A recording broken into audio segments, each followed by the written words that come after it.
It was born on the streets of the Bronx, created by young African Americans and Latinos, inspired by other forms of dance, gymnastics, and even martial arts.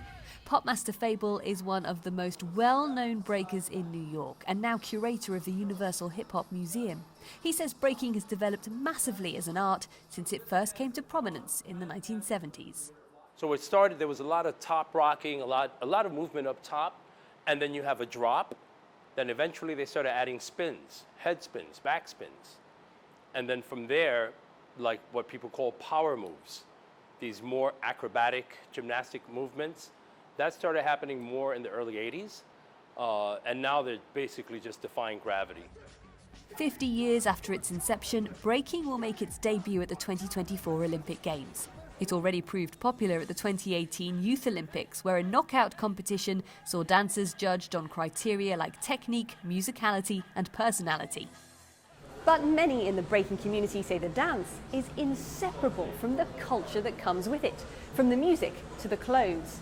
They worry that the Olympics version will be a sanitized appropriation of a predominantly black and Latino art form.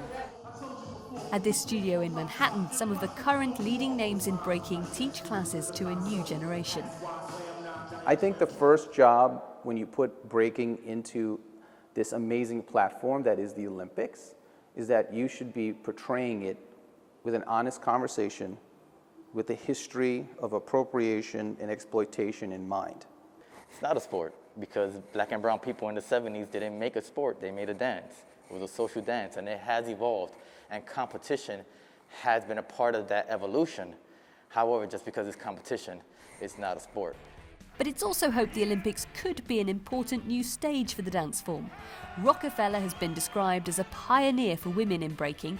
She's now part of a committee aiming to put together a USA team for the Olympics.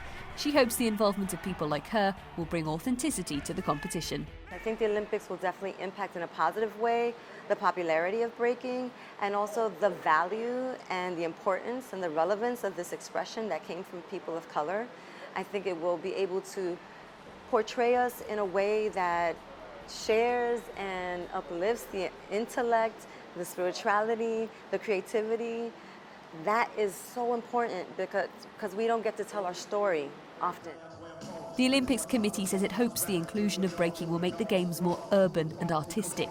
The breaking community says it could be a huge opportunity as long as it's done with integrity. Sarah Walton, CNA, New York.